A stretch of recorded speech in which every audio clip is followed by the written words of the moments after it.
Partir es como despegar una piel con bisturí. Requiere un trabajo paciente y delicado. Preparación para el amor, Leticia Obeid.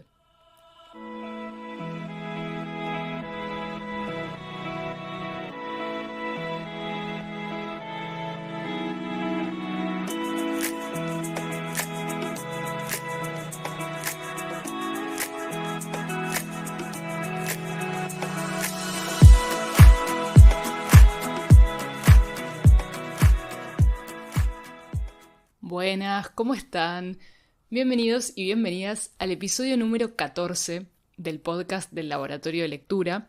Si es la primera vez que lo escuchas, como siempre digo, te cuento que mi nombre es Soledad Arienza, yo soy de Buenos Aires, egresé de la carrera de Letras de la UBA y me dedico a leer, a escribir, a investigar y a enseñar sobre literatura.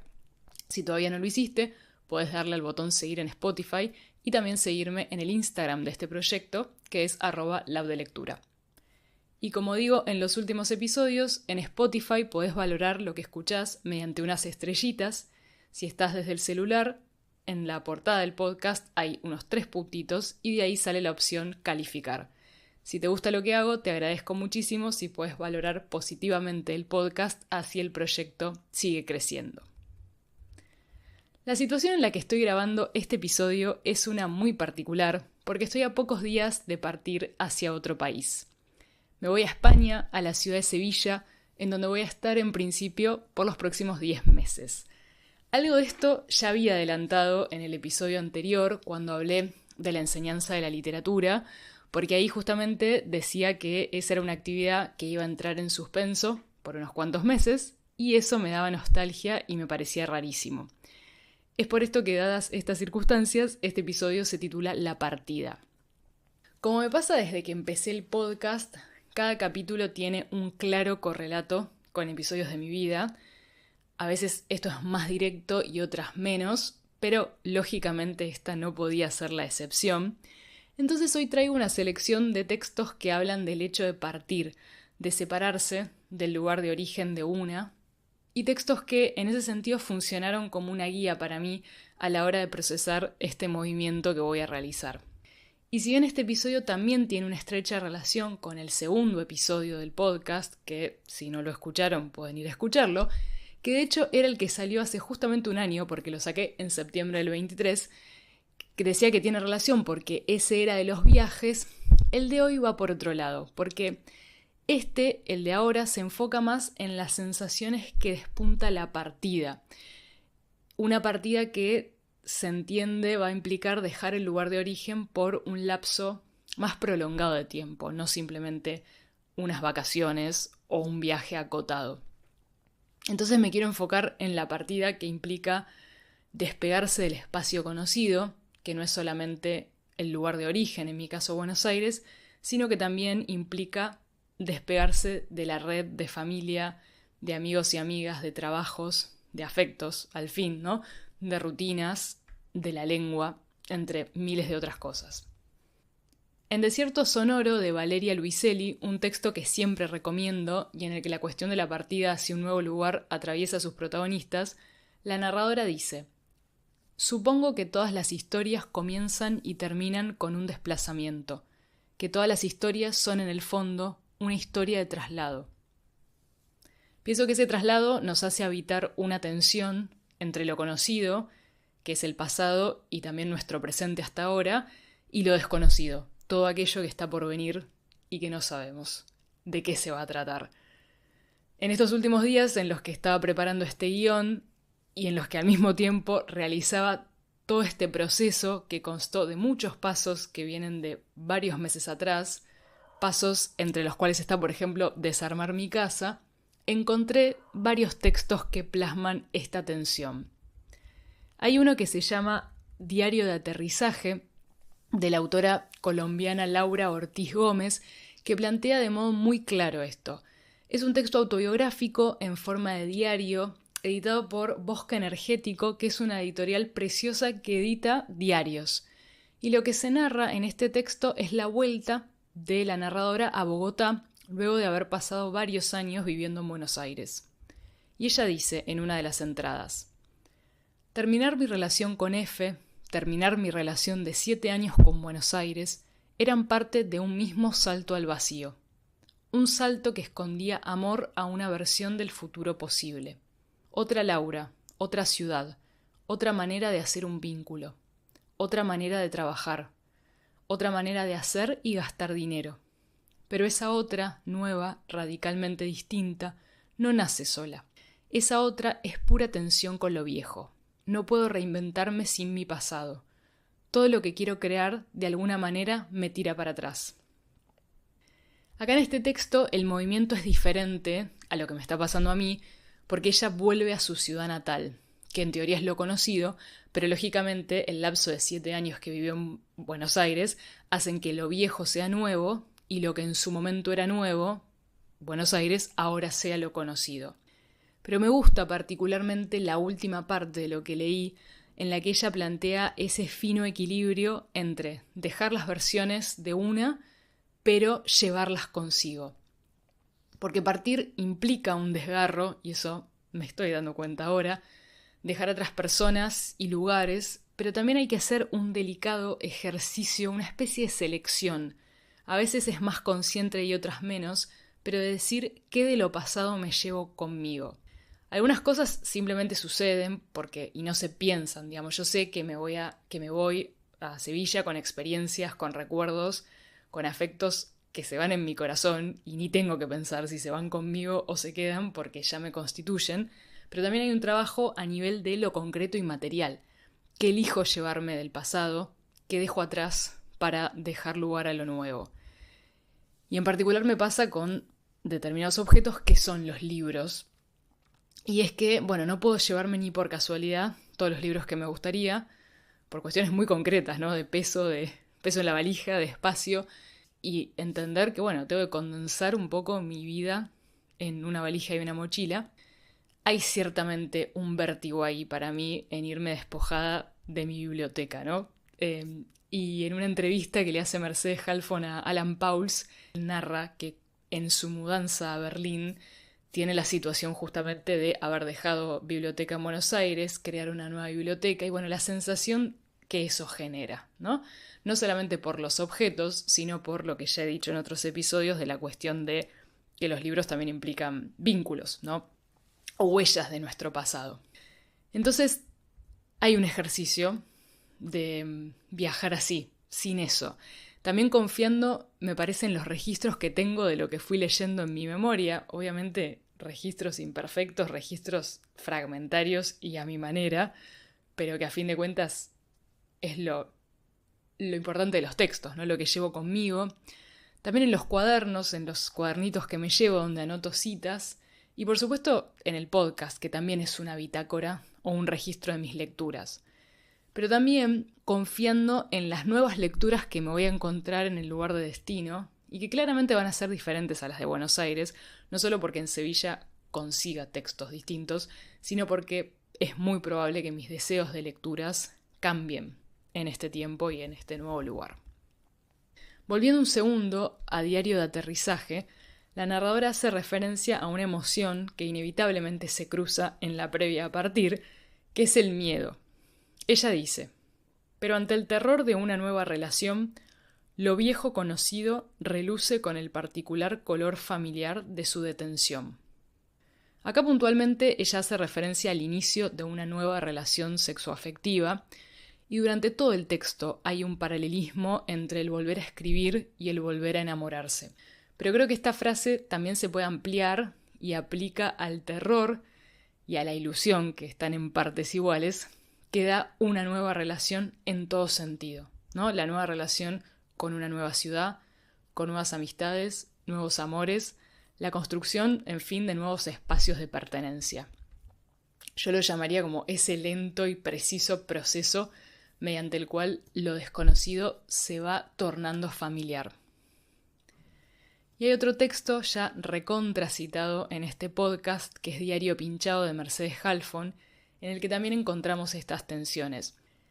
La narradora, si recuerdan por lo que he hablado en el podcast o si lo leyeron, va a Berlín a encontrarse con su pareja, quien está en esa ciudad por una beca de escritura.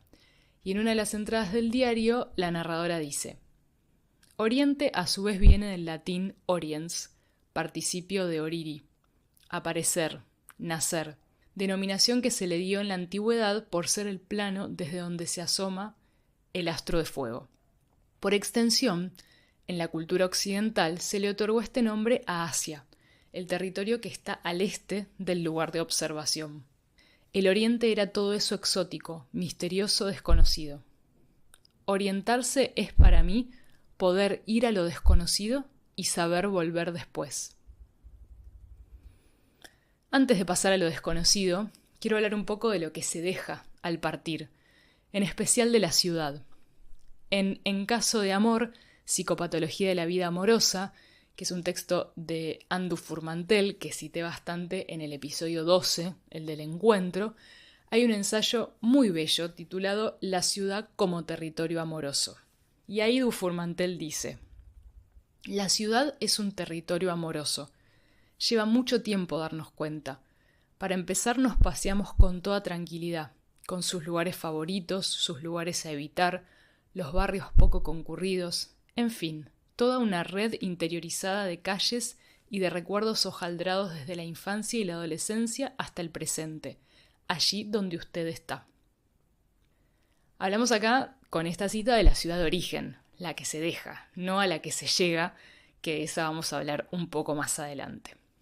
Después, Du Furmantel amplía esto y dice: cada espacio grabado por nosotros tiene una capacidad de resonancia que, al antojo de nuestras impresiones afectivas, trazará en el espacio urbano la cartografía íntima de nuestros lazos. Hay un vértigo muy particular en dejar esta trama, este texto urbano, y lanzarse a una ciudad nueva como lo puede ser para mí Sevilla, que no tiene todavía ninguna referencia de ningún tipo, ninguna memoria afectiva. Hay algo muy atractivo en eso, pero a la vez un dejo de algo un poco aterrador. Y hay otro texto que también amo, que también cité en el episodio 2, el de los viajes, que es Las ciudades invisibles, de Italo Calvino, que va en línea con lo que plantea Du Furmantel. Dice: las ciudades son un conjunto de muchas cosas, memorias, deseos, signos de un lenguaje. Son lugares de trueque, como explican todos los libros de historia de la economía. Pero estos trueques no lo son solo de mercancías, son también trueques de palabras, de deseos, de recuerdos. Dejo Buenos Aires, que es la ciudad donde viví toda mi vida, ciudad que amo, en la que cada barrio para mí tiene una connotación particular, en la que hay historias, hay amores, hay desilusiones, hay logros. Es la ciudad que me formó, en la que vive la gente que amo. Y ciudad que soy consciente ahora romantizo bastante porque miro con los ojos de la partida. Hay una alumna igual que hace un mes me dice: Sole, vos romantizás todo. Y yo le dije: puede ser. Así que, bueno, esto que me pasa ahora con Buenos Aires no es una excepción. Pero claro, es parte también de este desprendimiento, ¿no?, como preciso y delicado del que habla Leticia Obeid en la cita que introduce este episodio. Y me pasó, por ejemplo, hace un par de semanas en las que encima perdí mi DNI, entonces, bueno, tuve que ir a hacerme un nuevo documento y fui a la oficina del RENAPER en Paseo Colón, ahí, en San Telmo. Y entonces volvía y agarré Defensa, la calle Defensa, y había un azulejo en el que era blanco escrito con letras en celeste, y decía el siguiente texto. Lo tengo porque le saqué una foto. Decía: un cupido de bronce, un samovar, muebles, anteojos, clavos, amuletos, relojes sin agujas y gramófonos, palanganas impúdicas, espejos, discos rayados de Gardel, postales, cuadros, tijeras, brújulas, braseros, almanaques antiguos, colecciones de medallas al mérito, libros de santos, tapas de revistas, mates, bombillas, lámparas, floreros. Color, bullicio, abigarrado enjambre. Domingo en la placita de San Telmo. Escrito por Antonio Requeni. Ahí se me piantó un lagrimón, seguí caminando ahí por San Telmo y me puse a pensar qué voy a extrañar de Buenos Aires. Acá armé una pequeña lista, es ilustrativa, no se agota en esto, y no contempla los afectos, las personas, que son lo fundamental, que no está acá, pero puse algunos espacios, ¿no? Algunos hitos para mí de la ciudad.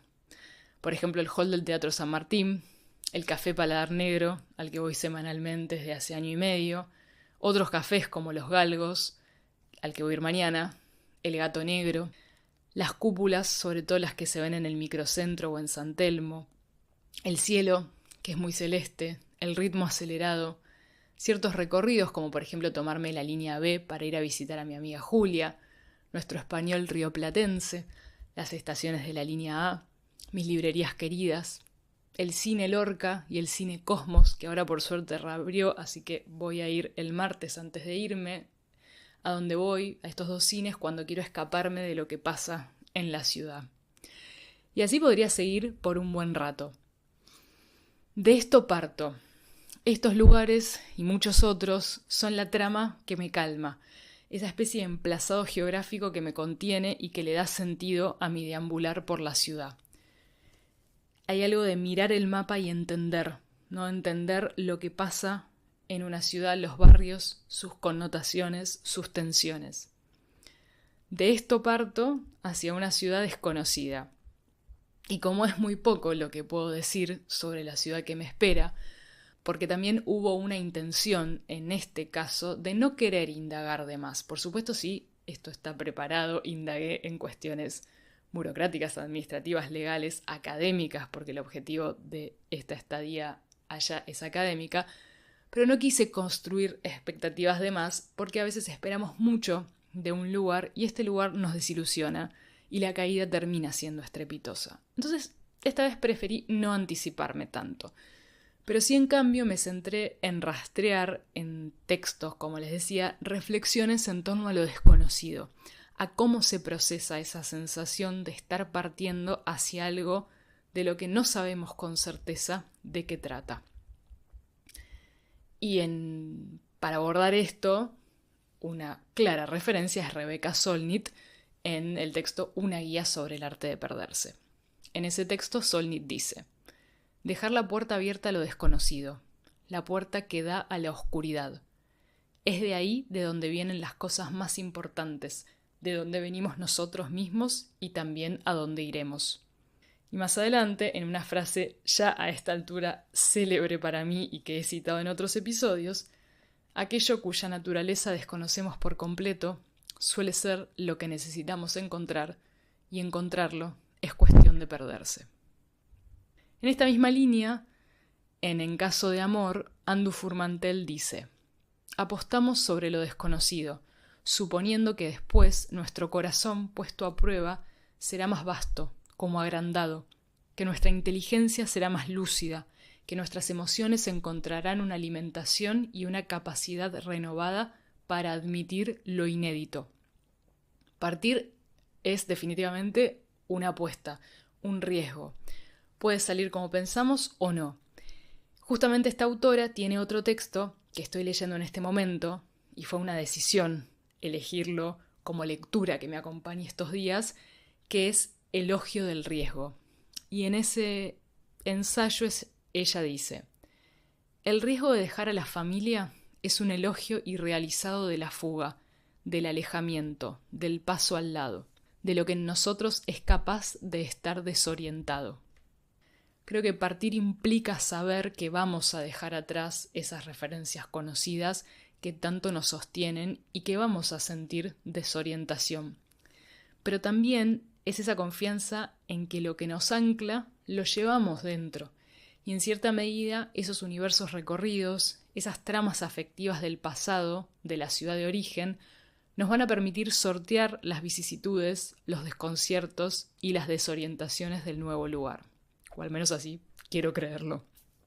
Y algo de esto también plantea Calvino en distintos momentos de las ciudades invisibles. Por ejemplo, dice: al llegar a cada nueva ciudad, el viajero encuentra un pasado suyo que no sabía que tenía.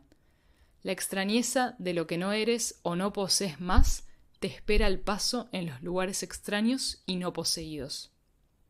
No solo que nuestra ciudad pasada nos sostiene en la nueva, sino que en la nueva se despiertan memorias o afectos de la de origen que quizás habíamos olvidado que teníamos.